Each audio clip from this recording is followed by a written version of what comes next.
नाज़रीन, टने मोहम्मद खान में सिंधी अदबी संगत ऐं अंजुमन तरक्की पसंद मुंसफ़ीन पारां असांजो नारो अमन ऐं भाईचारो जे सिरे हेठि सकाफ़ती मुशाइरो मुनक़िद कयो वियो, जंहिंमें अदीबनि, शाइरनि, मुहक़क़नि ऐं ॿियनि वॾे अंग में शिरकत कई। तफ़सील ॿुधाए रहियो आहे काज़ी शम्स बांभण।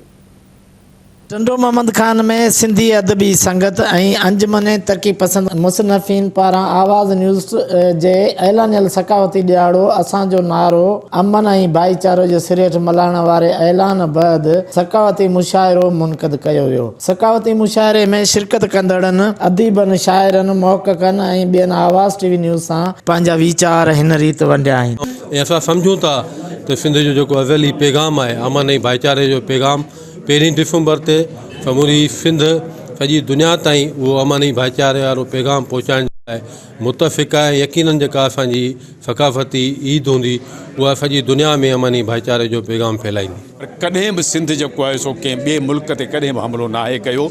इहो असांजी सकाफ़त जो बि हिसो आहे। ऐं सकाफ़त ईअं कान्हे का असांजो को लिबास हुजे, ॿोली हुजे, असांजो कल्चर हुजे, असांजो टोपी हुजे, पटको हुजे, पर सकाफ़त जो इहो बि हिकिड़ो हिसो आहे त असां अमन में रहूं। असांखे सकाफ़त खे ज़िंदा रखिणो आहे, उन लाइ अहिड़ा अहिड़ा प्रोग्राम करणा आहिनि। इहा ई पंहिंजे देश सां मोहबत ऐं वफ़ा आहे। इहो वक़्त जी ज़रूरत आहे जो अमन ऐं अमान जे हवाले सां हुन पंहिंजो स्लोगन, पंहिंजो नारो ॾिनो आहे।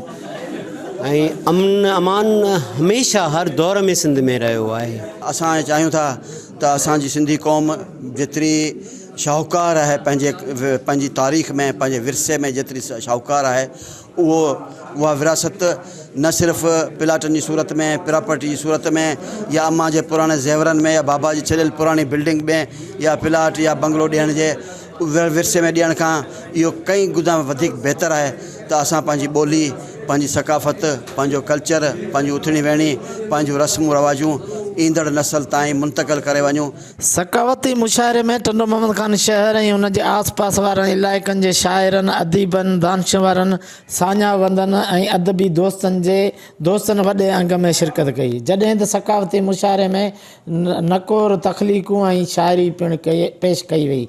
कैमरामैन टीम सां गॾु काज़ी शम्स, आवाज़ टीवी न्यूज़, टंडो मोहम्मद खान।